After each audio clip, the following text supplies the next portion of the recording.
The warm Sunday morning brought a special kind of energy to the Hope Community Center. Sarah Jenkins arrived early, her colorful floral dress moving gently in the spring breeze as she carried her music sheets into the building. At 32 years old, she had become one of the most respected chore directors in the neighborhood, known for bringing joy through music to everyone she met. The community center was hosting its annual charity event, Hearts United, where local artists and performers came together to raise money for veterans. Sarah and her church choir were the opening act, something she had been preparing for weeks. Her dark curls were neatly styled, and her bright smile showed how excited she was to perform. As she walked through the entrance, Sarah noticed a man in a wheelchair looking at the event schedule posted on the wall. He seemed to be having trouble reaching it because it was placed too high. Without hesitation, she walked over to help. "Would you like me to read that for you?" Sarah asked kindly. The man turned his wheelchair around, and Sarah found herself looking into the warmest brown eyes she had ever seen. His smile was genuine and bright, lighting up his whole face. "That would be very helpful, thank you," he replied. His voice was deep and musical, catching Sarah's attention immediately. "I'm Marcus Thompson," he introduced himself, extending his hand. Sarah noticed his firm handshake and the military dog tags hanging around his neck. "Sarah Jenkins," she responded, finding herself drawn to his friendly demeanor. "I'm performing with the church choir today. Are you here for the event?" Marcus nodded. "Yes, some of my old military buddies told me about it. I used to be in music production before." He gestured to his wheelchair, but his smile never faded. "Now I just enjoy being in the audience." Sarah found herself wanting to know more about his story. There was something special about the way he talked about music, his eyes lighting up despite mentioning his disability. She learned that Marcus had served in the military for 8 years before a spinal cord injury changed his life. But instead of bitterness, he spoke with acceptance and even humor about his situation. As they talked, more people started arriving for the event. Sarah's choir members began gathering near the stage, giving her meaningful looks and subtle smiles as they noticed her deep conversation with Marcus. "I should probably get ready for the performance," Sarah said reluctantly. "But would you like to sit in the front row? I always save a few special seats." Marcus's face brightened even more. "I'd like that very much." During the performance, Sarah couldn't help but notice Marcus in the audience. While everyone else swayed to the music, he sat completely still in his wheelchair, but his face showed every emotion of the songs they sang. His eyes never left the stage, and when Sarah performed her solo, she found herself singing directly to him. After the show, Marcus waited patiently as people congratulated Sarah and her chore. When the crowd finally thinned, he wheeled over to her. "Your voice is incredible," he said sincerely. "It reminds me of the music I used to produce, full of soul and honesty." Sarah felt her cheeks warm at his compliment. "Thank you. Would you tell me more about your music production days, maybe over coffee?" For a moment, Marcus looked surprised, then uncertain. "Are you sure? I mean, I'm not exactly." He glanced down at his wheelchair. Sarah gently touched his shoulder. "I'd love to hear about it. I see a music lover who has stories to share. The wheelchair? That's just your way of getting around." Marcus's eyes became glossy with emotion, but he quickly composed himself. "There's a nice cafe around the corner. They make great cappuccinos." As they left the community center together, Sarah pushing aside some chairs to make way for Marcus's wheelchair, neither of them realized that this simple conversation about music would change both their lives forever. People watched them go, the talented tour director and the disabled veteran, some with curiosity, others with disapproval, but Sarah and Marcus were too engrossed in their conversation about music to notice. That Sunday marked the beginning of something beautiful, proving that love often finds us in the most unexpected moments, through the universal language of music. 1 month after their first meeting, Sarah and Marcus sat in their favorite corner of Sweet Bean Cafe. Their coffee dates had become a regular thing, happening 3 times a week after Sarah finished her chore practice. Today was different though. Sarah had invited Marcus to meet her parents for Sunday dinner, and he couldn't stop worrying about it. "What if they think I'm not good enough for their daughter?" Marcus asked, his fingers tapping nervously on his wheelchair armrest. He was wearing a new blue shirt that brought out the warmth in his brown eyes, but his usual confident smile was replaced with worry. Sarah reached across the table and held his hand. They'll see what I see, a kind, talented man who makes me laugh and understands me better than anyone else. But Sarah had her own worries. Just yesterday, her mother Linda had called with many questions. "Honey, have you really thought this through?" she had asked. "Taking care of a disabled person is a big responsibility. You're still young, you could find someone who—" "Mom," Sarah had cut her off firmly. "Marcus doesn't need someone to take care of him. He needs someone to love him, and I think I do." Now, as they finished their coffee, Marcus noticed Sarah was quieter than usual. "Your mom called you, didn't she?" he asked gently. Sarah nodded, and he squeezed her hand. "It's okay. People often think I can't do anything by myself, but I'll show them different." That Sunday, Marcus arrived at Sarah's parents' house 30 minutes early. He had practiced using his wheelchair on their front steps the day before, making sure he could enter smoothly. Sarah's father, Robert, opened the door with a serious face but helped set up a small ramp they had bought. Inside, Linda watched from the kitchen as Marcus wheeled himself to the living room. She noticed how he carefully placed the wine bottle he brought on the coffee table, how he transferred himself from his wheelchair to the couch without help, and most importantly, how her daughter's eyes lit up when she saw him. During dinner, Robert asked hard questions. "How do you support yourself, Marcus?" "I work as an online music producer," Marcus explained. "My disability doesn't affect my brain or my ears. I've actually been doing pretty well, just finished producing an album for a rising gospel artist." Linda's eyebrows went up with interest. "Gospel music?" "Yes, ma'am. That's how I knew Sarah's chore was special when I first heard them. She has a gift for bringing out the soul in music." As the evening went on, Sarah's parents began to see beyond the wheelchair. They saw how Marcus made Sarah laugh, how he talked about his dreams of opening a music studio, and how he didn't let his disability define him. But not everyone was as willing to understand. The next week at church, Sarah overheard two ladies from her choir whispering. "Such a shame," one said. "She could have any man she wants, but she's settling for someone in a wheelchair." Sarah turned around, her voice calm but firm. "I'm not settling. I'm falling in love with a wonderful man who happens to use a wheelchair, and I'd appreciate if you kept your judgments to yourselves." That evening, she told Marcus what happened. They were at his apartment, where he was showing her his music studio setup. His equipment was arranged perfectly for someone in a wheelchair, and Sarah loved watching him work his magic on the soundboard. "Does it bother you?" he asked quietly. "The way people talk?" Sarah thought for a moment. "What bothers me is that they don't see how amazing you are. They don't see how you light up when you talk about music, or how you've never let your injury stop you from living life fully." Marcus pulled her close to his wheelchair. "You know, before I met you, I had given up on love. I thought no one would want to deal with." He gestured to his legs. "Well, I'm glad I proved you wrong," Sarah smiled, leaning down to kiss him, "because I'm not going anywhere." As they sat together in his studio, listening to a melody they had created together, both Sarah and Marcus knew that love wasn't about walking side by side. It was about their hearts beating in harmony. The barriers others saw were nothing compared to the bridge their love had built between their souls. The church hall echoed with the sound of young voices one Wednesday evening. Sarah stood in front of her chore, trying to help them master a difficult piece, but something wasn't quite right. She noticed Marcus sitting quietly in the back, nodding his head slightly to the rhythm. "What do you think?" she asked him, surprising everyone by seeking his opinion. The choir members, mostly teenagers and young adults, turned to look at the man in the wheelchair they had grown used to seeing at practices. Marcus wheeled himself forward confidently.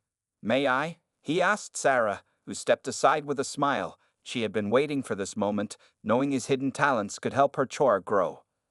"The harmony is beautiful," Marcus began, his voice carrying across the hall, "but you're not feeling the soul of the song.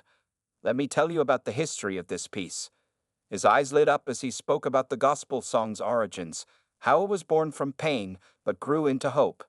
The young singers listened, fascinated. They had never thought about music this way before. Marcus wheeled himself to the piano, his fingers moving across the keys with expertise that made everyone's eyes widen. "See, each note tells a story," he explained, playing a simple melody. "It's not just about hitting the right notes, it's about understanding what they mean."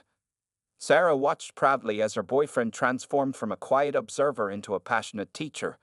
This was the side of Marcus she had fallen in love with, the music producer who could hear magic in every note. After that evening, the tour members began asking if Marcus could come to more practices. Sarah's heart swelled with joy as she watched him work with the younger singers, teaching them about rhythm, emotion, and the deeper meaning behind each song. One young member, 16-year-old Tommy, stayed back after practice one day. He approached Marcus shyly. "Sir, I heard you used to produce music professionally.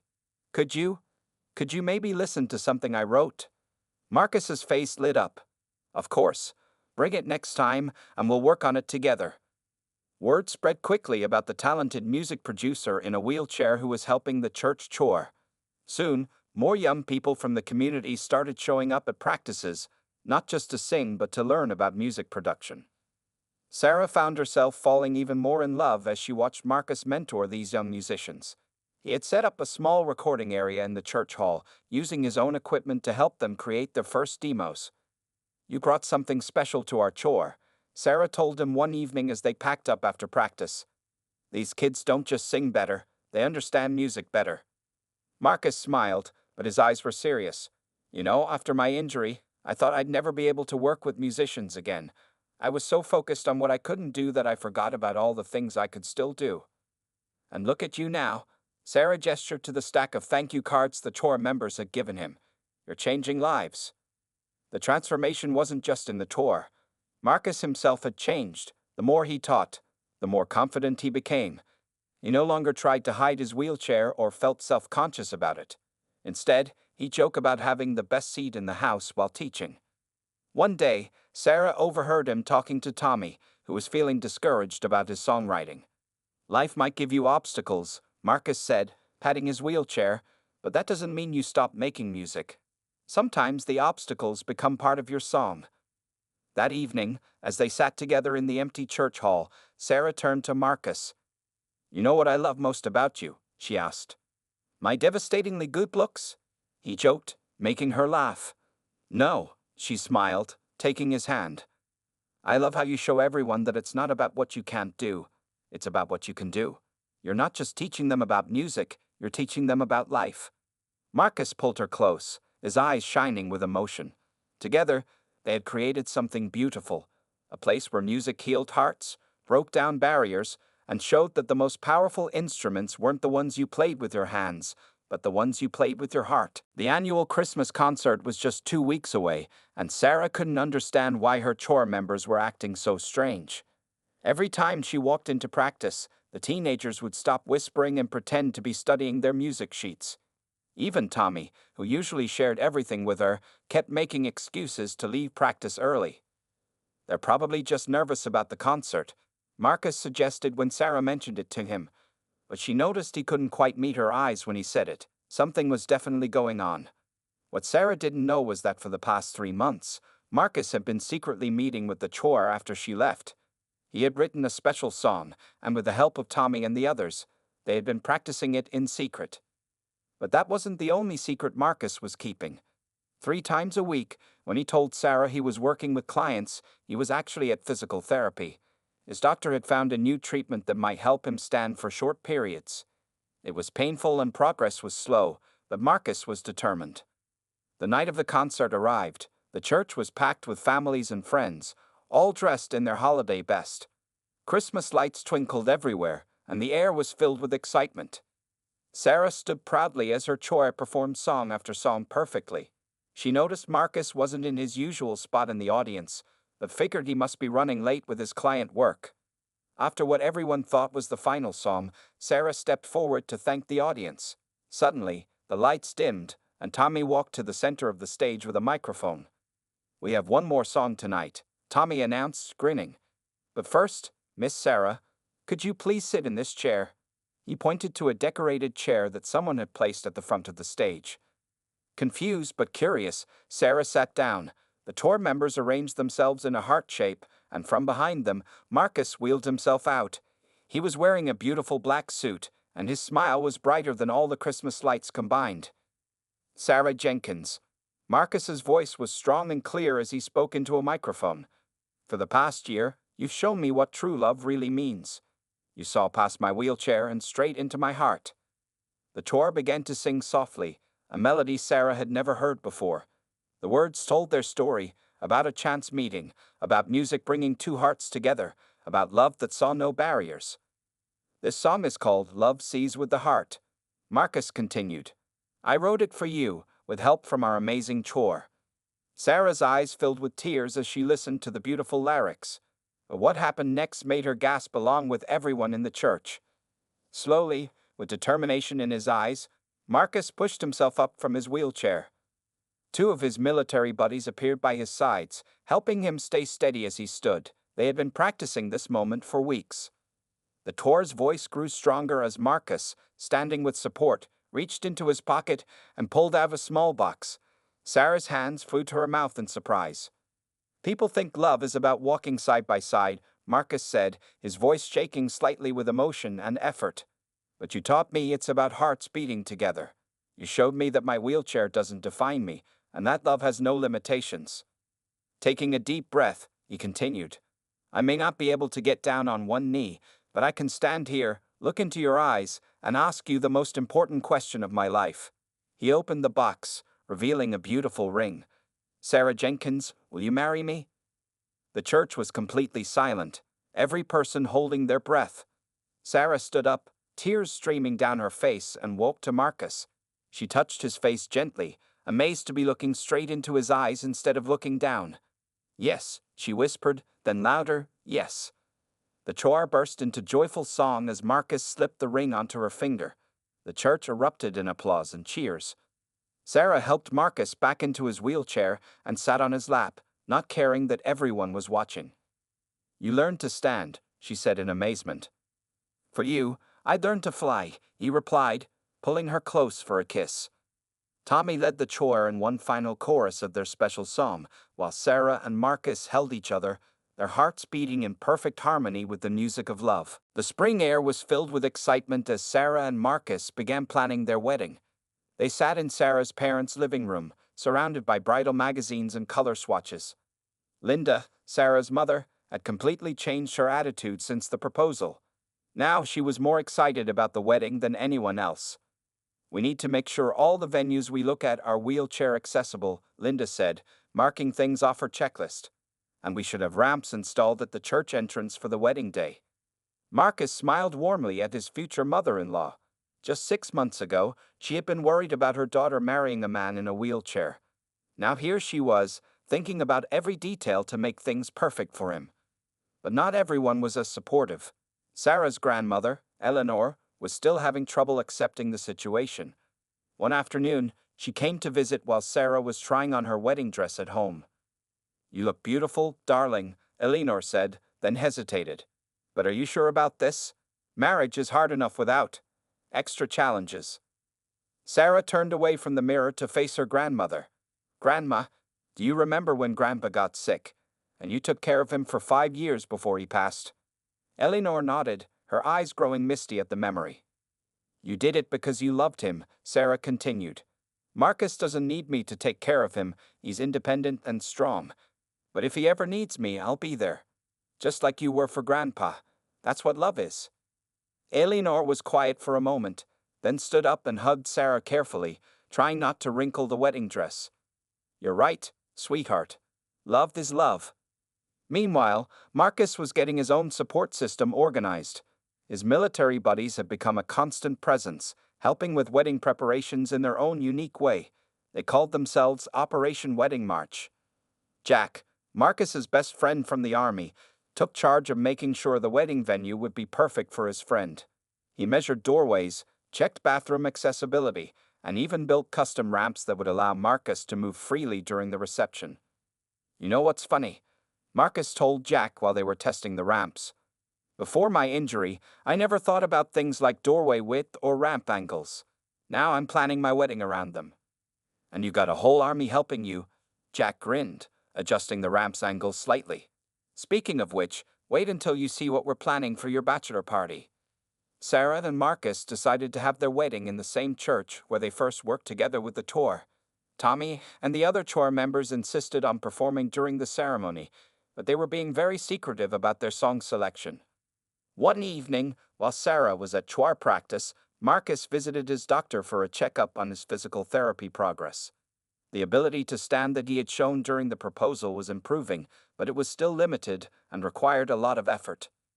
"I want to dance with her at our wedding," Marcus told his doctor, "even if it's just for 1 minute." "We'll work on it," the doctor promised. "But remember, Sarah loves you for who you are, not for whether you can stand or dance." Back at home, Marcus found a surprise waiting. Sarah's grandmother Eleanor had come to visit him alone. She carried an old photo album. "I want to show you something," she said, opening the album. Inside were pictures of her late husband. This was John after his stroke. He couldn't walk either, but he was the best man I ever knew, and we had 30 wonderful years together. She took Marcus's hand. "I was wrong to doubt your love for my granddaughter. I see now that you're just as strong as my John was." Marcus squeezed her hand gently. "Thank you. That means more than you know."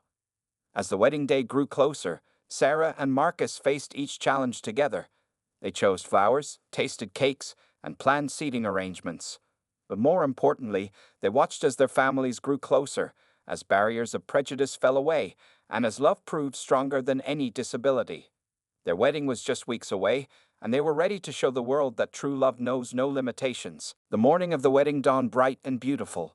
Sunlight streamed through the stained glass windows of the church, creating colorful patterns on the wooden floors. The custom-built ramps Jack and the other veterans had installed gleamed with their fresh coat of white paint, blending perfectly with the church's architecture. In the bridal room, Sarah sat in front of a mirror while her mother arranged her veil. Her white dress was specially designed to look beautiful whether she was standing or sitting beside Marcus in his wheelchair.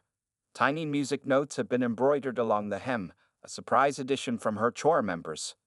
"Something old," Linda said, placing her own pearl necklace around Sarah's neck. "Something new," she continued, pointing to the dress.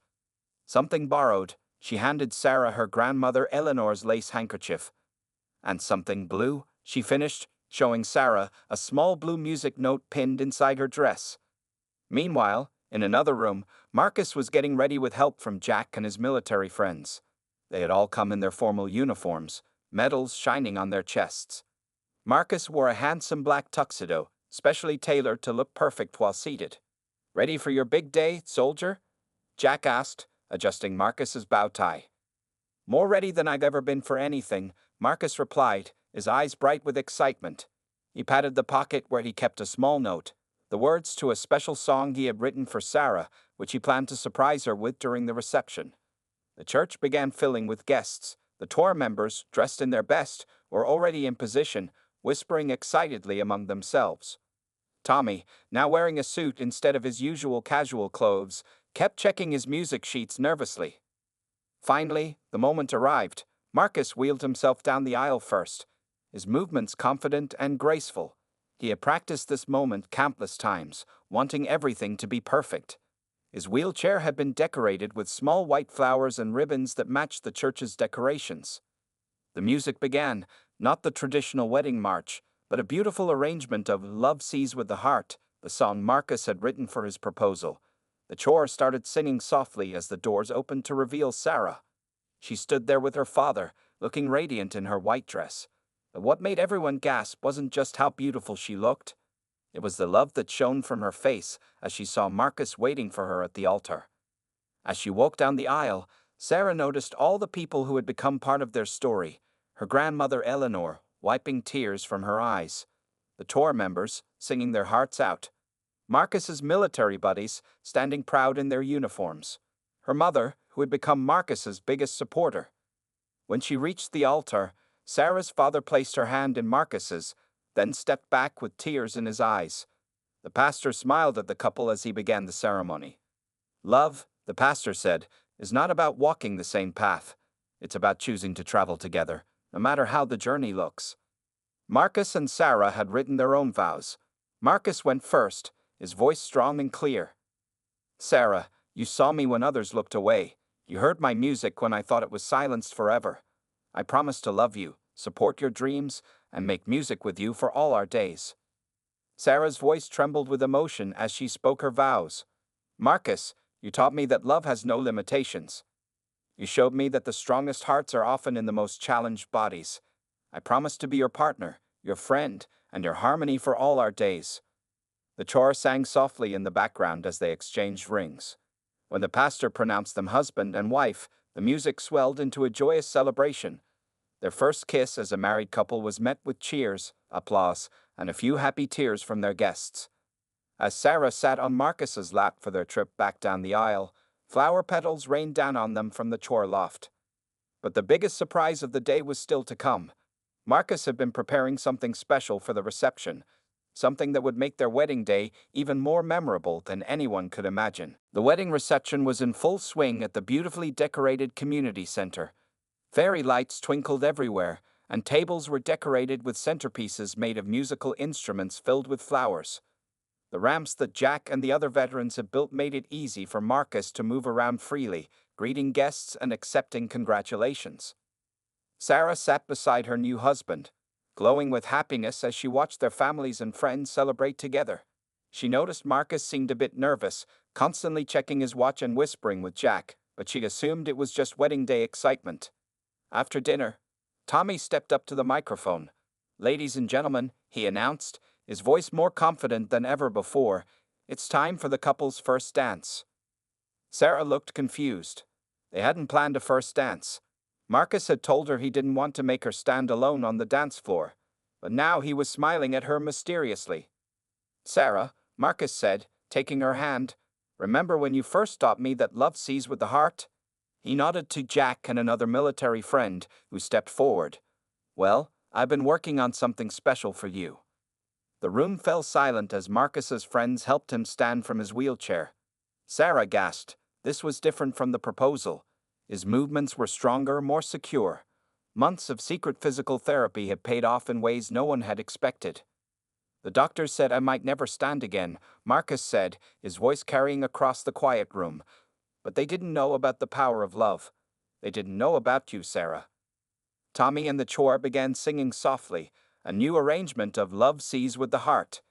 With his friend's support, Marcus took Sarah in his arms. They weren't exactly dancing, he couldn't move his feet much, but they were swaying together to the music, standing face to face. Tears rolled down Sarah's cheeks as she looked into her husband's eyes. "How?" she whispered. "3 times a week, every week since the proposal," Marcus explained quietly. "The new treatment worked better than anyone expected. I wanted to give you this moment." Eleanor, Sarah's grandmother, watched from her seat, crying freely now. She reached for her late husband's photo in her purse and held it close. "Look at them, John," she whispered. "Love really does conquer all." The Tor's voices grew stronger as Marcus and Sarah continued their dance. Linda and Robert, Sarah's parents, held each other and watched their daughter's happiness. The military veterans stood at attention around the dance floor, proud to be supporting their brother in this special moment. After a minute, Marcus began to tire, but he had planned for this too. "Everyone," he called out, "please join us on the dance floor." As guests moved forward, Jack and another friend helped Marcus back to his wheelchair. But the magic of the moment didn't end there. Sarah sat on Marcus's lap, and they continued dancing, him spinning his wheelchair skillfully while she held on, both of them laughing with pure joy. Other couples joined them on the dance floor. Tommy led the chore in more songs, their voices filling the room with happiness. Marcus's military friends took turns dancing with Sarah, while Marcus danced with Linda and Eleanor in his wheelchair. Later that evening, when things had quieted down a bit, Sarah found a moment alone with her new husband. "You amazing man," she said, touching his face gently. "You didn't have to do all that for me." Marcus took her hand and kissed it. "I wanted to show everyone what you've shown me all along, that love doesn't have limits, that together we can do anything." "But how are you feeling?" she asked, concerned about his exertion. "Tired," he admitted with a smile, "but happier than I've ever been. And look," he gestured around the room, where their guests were still celebrating. "Everyone finally sees what you saw from the beginning, that this wheelchair is just a part of our story, not the whole story." Sarah leaned down to kiss him, not caring that everyone could see. The choir broke into spontaneous applause, and someone called out, "To the happy couple." As they turned to wave to their guests, both Sarah and Marcus knew that this surprise was more than just a dance. It was a testament to the power of their love. a love that could overcome any obstacle and make dreams come true. 1 year after their magical wedding, Sarah and Marcus sat in their new music studio, surrounded by state-of-the-art equipment and inspirational artwork. The walls were decorated with photos from their wedding day, including the moment they danced together.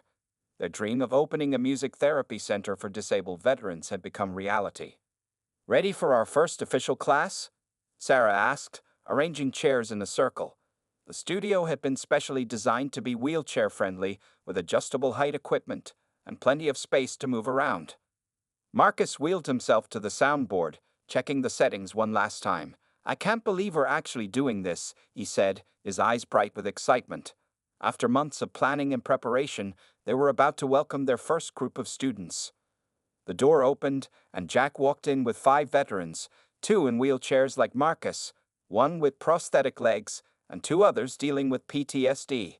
They looked nervous, but their faces showed hope. "Welcome to Music Heals." Marcus greeted them warmly. "I'm Marcus, and this is my wife, Sarah. We believe that music can help heal not just the body, but also the soul." Sarah watched proudly as Marcus shared his story with the group. He told them about his injury, his depression afterwards, and how music had helped him find purpose again. But most importantly, he told them about love, how Sarah had seen past his wheelchair and into his heart. "Sometimes life changes our path," Marcus said, gesturing to his wheelchair. "But that doesn't mean we stop moving forward. It just means we find a different way to dance." The veterans listened intently, seeing in Marcus a reflection of their own struggles and hopes.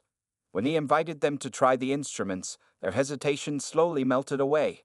One man who hadn't spoken since returning from war found his voice through a guitar. A woman with prosthetic legs discovered she could still tap rhythms, creating beautiful beats. Sarah led them in singing exercises, teaching them the same techniques she used with her church chore. She noticed how the music brought light back to their eyes, just as it had done for Marcus. The church chore still practiced in their studio twice a week, with Tommy, now heading to college for music production, helping to teach younger members. The chore had become famous in their community, known for their powerful performances and inclusive message. One evening, after everyone had left, Sarah found Marcus looking at their wall of photos. There was a new edition, a newspaper article about their music therapy center, titled "Love's Music: How One Couple's Story is Changing Lives." "Did you ever think," Sarah asked, sitting on his lap, "that our love story would help so many people?" Marcus smiled, holding her close. "You know what's amazing? Every person who comes here leaves with a little more hope. They see us together, see what we built, and realize that disabilities don't define who you are or what you can achieve." Their success hadn't gone unnoticed. Other communities were reaching out, wanting to start similar programs. Sarah and Marcus began traveling to different cities, sharing their story and helping establish more music therapy centers. They also had their challenges. Marcus still had days when his body wouldn't cooperate, when standing was impossible and pain made everything harder. But Sarah was always there, not as a caretaker, but as a partner who understood that love meant supporting each other through both good days and bad. "Remember what you told me when we first met?" Sarah asked, playing a few notes on the piano. "You said you were just happy to be in the audience. Now look at you. You're changing lives, teaching music, inspiring others." "No," Marcus corrected her, taking her hand. "We're changing lives together. Every person who walks, or wheels, through that door sees what real love looks like. They see that it's not about what you can or can't do. It's about who you choose to be." As if to prove his point, they heard voices outside. Their evening group was arriving, a mix of veterans and community members who came together to make music and find healing. "Ready to make some more magic?" Sarah asked, standing up. Marcus wheeled himself to the door, smiling. "With you? Always." Together, they welcomed their next class, ready to share their gift of music and their message of hope. Their love story had become more than just their own. It had become a symphony of hope, healing, and the power of seeing with the heart.